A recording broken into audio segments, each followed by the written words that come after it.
Hi குட்டீஸ், உங்க எல்லாரையும் திரும்பவும் ரொம்ப வருஷம் கழிச்சு சந்திச்சதுல எனக்கு சந்தோஷம்.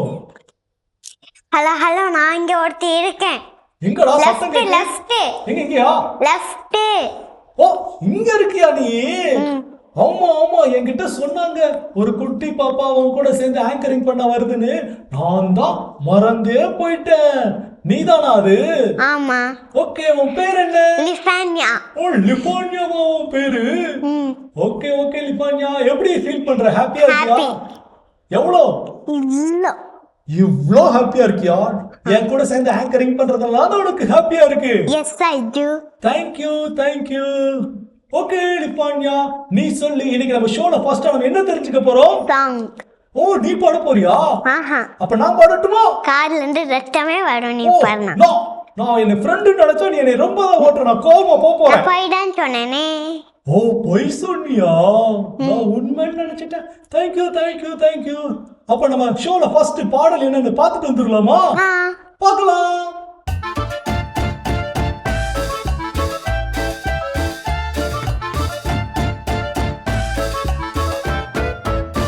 என்ன குட்டீஸ், இன்னைக்கு நம்ம ஒரு ஆக்ஷன் சாங் கத்துக்கலாமா? யார் அந்த இயேசுன்னு பார்க்கலாம். ஓகேவா? யார் அந்த இயேசு நான் பார்க்க போறேனே, சண்டே ஸ்கூலுக்கு நான் போக போறேனே.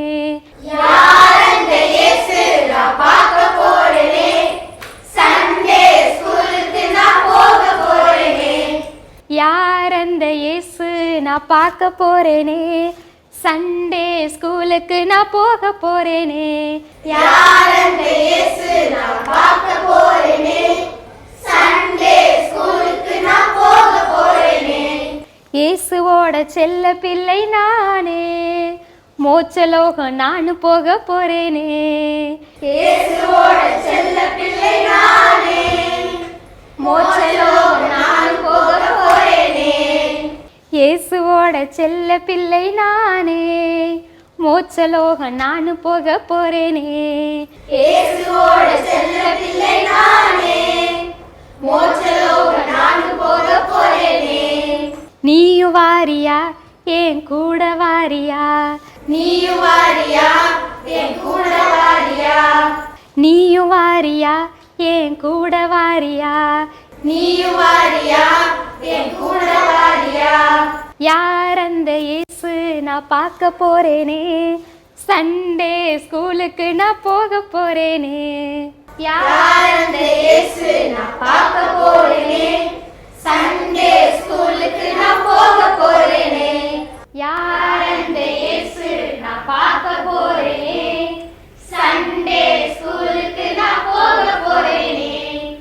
யார் அந்த இயேசு நான் பார்க்க போறேனே, சண்டே ஸ்கூலுக்கு நான் போக போறேனே. இயேசுவோட செல்ல பிள்ளை நானே, மோட்சலோகம் நானு போக போறேனே. இயேசுவோட செல்ல பிள்ளை நானே, மோட்சலோகம் நானு போக போறேனே. நீயும் வாரியா என் கூட வாரியா, நீயும் வாரியா என் கூட வாரியா. யார் அந்த இயேசு நான் பார்க்க போறேனே, சண்டே ஸ்கூலுக்கு நான் போக போறேனே. சூப்பர் குட்டீஸ், இன்னைக்கு சாங் நல்லா கத்துக்கிட்டீங்க, அழகா பெர்ஃபார்ம் பண்ணீங்க. நாளைக்கு மறுபடியும் இது மாதிரி ஒரு புது சாங் கத்துக்கலாமா? ஓகே, பாய். குட்டி சாங் நல்லா இருந்துச்சுல. என்ன லிஃபானியா, உன் பக்கத்துல நான் இருக்கேன், என்னைய கேட்காம நீ குட்டீஸ் கிட்ட மட்டும் கேட்கறவன் கூட சண்டை போ. முதல்ல நீ என்னைய இன்ட்ரோ பண்ணியா? அப்போ ஓ, நீ அதுக்காக என்னை பழி வாங்குறியா? எஸ். சாரி, இனிமேல் நான் கரெக்டா இன்ட்ரோ பண்ணிடுறேன். ஓகேவா? ஓகே. அப்ப இனிமேல் நீ என்கிட்ட கேட்பதானே? ஆமா, கேட்பேன். Okay, ton லிஃபானியா. ஓகே, இப்போ நம்ம சாங் கேட்டாச்சு. இப்போ அடுத்து என்ன பண்ண போறோம்? நீ சொல்ல. நான் சொல்லவா? நீ இந்த HPS ஷோக்காக ஒரு ப்ரோமோ பண்ண ஞாபகம் இருக்கா? ஆமா. அந்த ப்ரோமோல நீ என்ன சொன்ன? விவிலியம் கத்துக்கலாம்.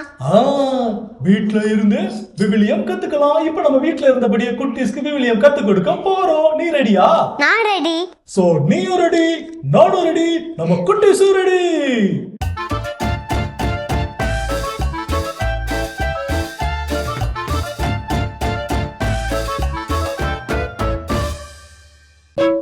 மத்தேயு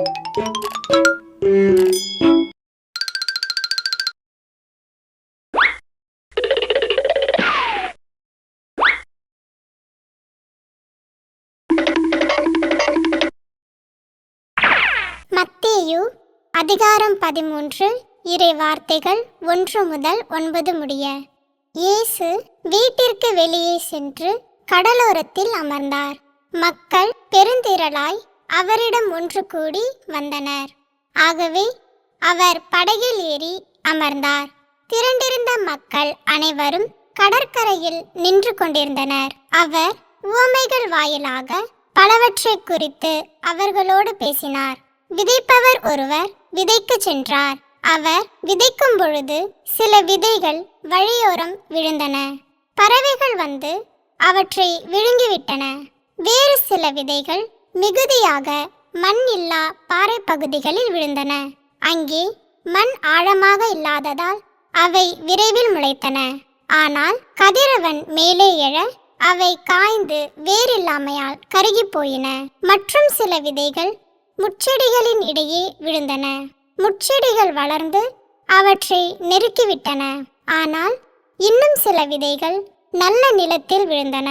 அவற்றுள் சில 100 மடங்காகவும் சில 60 மடங்காகவும் சில 30 மடங்காகவும் விளைச்சலை கொடுத்தன.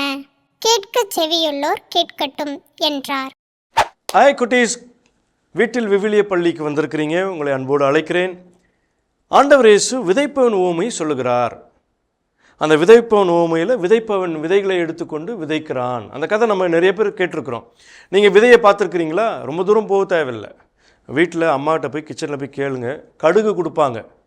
இந்த கடுகு எதுக்கெல்லாம் யூஸ் பண்ணுவாங்க? பல விஷயங்களுக்கு யூஸ் பண்ணுவாங்க. சாம்பார் தாளிக்க, ரசத்துக்கு, எல்லாத்துக்கும் பயன்படுத்துவாங்க. நிறைய இடத்துல பிள்ளைகள் கிரிப்பு யூஸ் பண்ணும்போது கிறிஸ்மஸ் டைமில் கிரிப்புக்கு இந்த கடுகு விதைகளை போட்டு விதைச்சு ஒரு 4 நாளில் பார்த்திங்கன்னா புசு புசு புசுன்னு அழகாக வளர்ந்துடும் அந்த கடுகு விதை.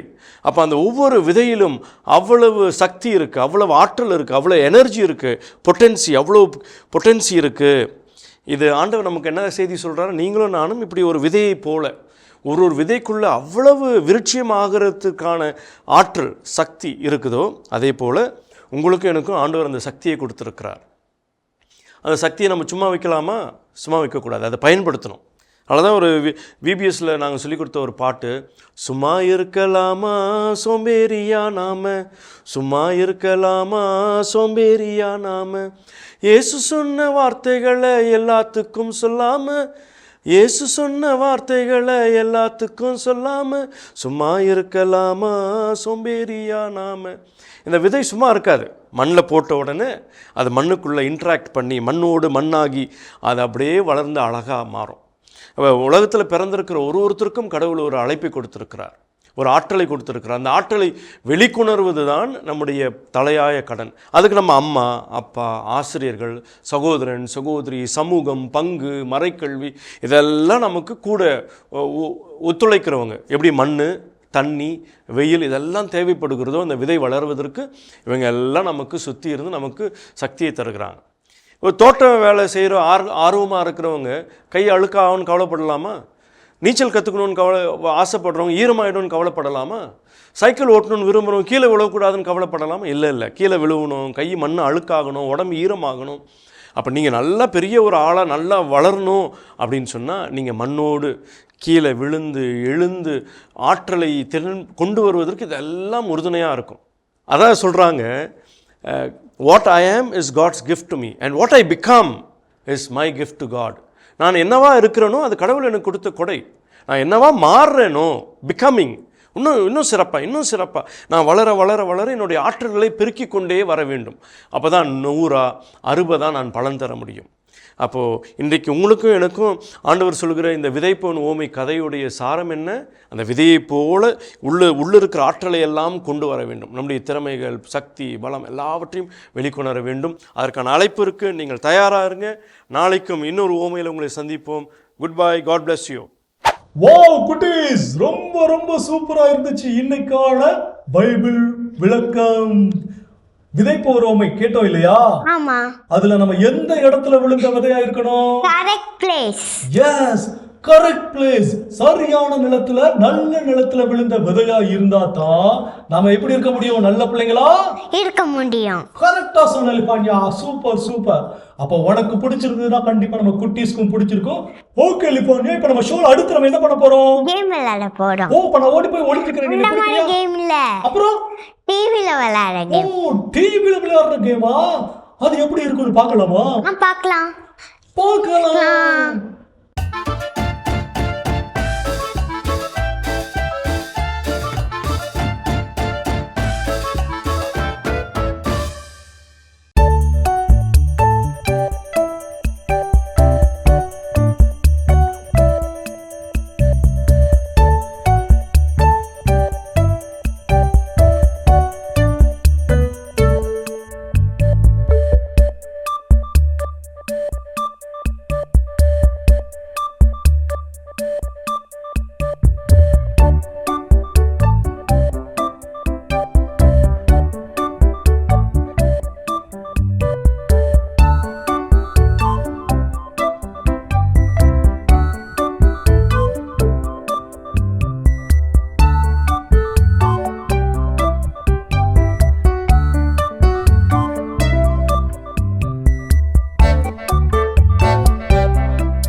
வா வா பப்ளு, உனக்கு கேம் பிடிச்சிருந்ததா? ரொம்ப ரொம்ப பிடிச்சிருந்தது. ஏன்னா இது ரொம்ப சூப்பரான கேம். உனக்கு பிடிச்சிருந்ததா? எனக்கு இவ்ளோ பிடிக்கும். எல்லாமே உனக்கு இவ்வளவுதான் பிடிக்குமா? ஆமா. Wow, super super. கண்டிப்பா நம்ம குட்டீஸும் இந்த கேம் பார்த்து என்ஜாய் பண்ணிருப்பாங்க. ஓகே, அடுத்து நம்ம என்ன பண்ண போறோம்? அர்த்தா நீயே சொல்லு. நான் சொல்லட்டுமா? சொல்லலாம். இந்த மாதிரி அழகா கியூட்டா ஒரு குட்டி பேபி கதை சொல்ல போகுது. நீ கியூட்டா? நான் கியூட் தான். யார் இல்லன்னு மூக்கு இவ்ளோ பெருசாண்டு குண்டாவும் இருக்கு. நீ என்னை ரொம்ப தான் ஓட்டுற. நான் உன்கிட்ட பப்ளு, சண்டை நான் போய் தான் சொன்னேனே. போய் சொன்னியா? நான் எப்போ சொன்னா நீ நம்புற பப்ளு? நீ என்னை ரொம்ப தான் இன்சல்ட் பண்ணிக்கிட்டே இருக்கிற. என்னை எப்ப பார்த்தாலும் ஓட்டுற. போ, நம்ம போய் இப்ப அந்த குட்டி பாப்பா கதையை கேட்கலாமா? கேட்கலாமே.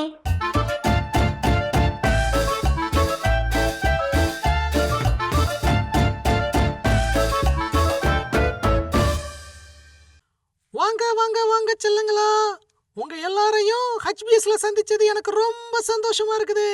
ஸோ இன்னைக்கு உங்களுக்கான ஒரு புனிதரோட கதையை நான் சொல்ல போறேன். கேட்க நீங்கெல்லாம் ரெடியா இருக்கீங்களா? ஓகே, இன்னைக்கு எந்த புனிதரை பத்தி தெரிஞ்சுக்க போறோம் அப்படின்னா, இன்னைக்கு நம்ம தெரிஞ்சுக்க போற புனிதரோட பெயர் புனித செபஸ்தியார். சோ இவர் கிபி 256வது வருஷம் பிறந்தாரு. இவர் ஒரு சூப்பரான யங்ஸ்டரா இருந்தாரு. அதனால இவர் என்ன பண்ணுவார் தெரியுமா?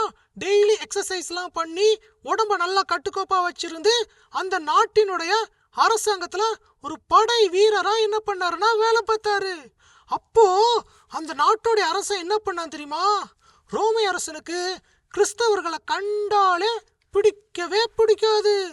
அதனால கிறிஸ்தவ யாராவது ஃபாலோ பண்ணாங்கன்னா அவங்கள உடனே ஜெயில போட்டுருவான். யாருமே கிறிஸ்தவங்களா இருக்கக்கூடாது, இயேசுவை வணங்கக்கூடாது, ரோமை பேரரசனைத்தான் கடவுளா வணங்கணும்னு கட்டளையிட்டான். ஆனா அங்க இருந்த ஒரு சில கிறிஸ்தவங்க இந்த ரோமை பேரரசனுக்கு பயப்படவே இல்லை.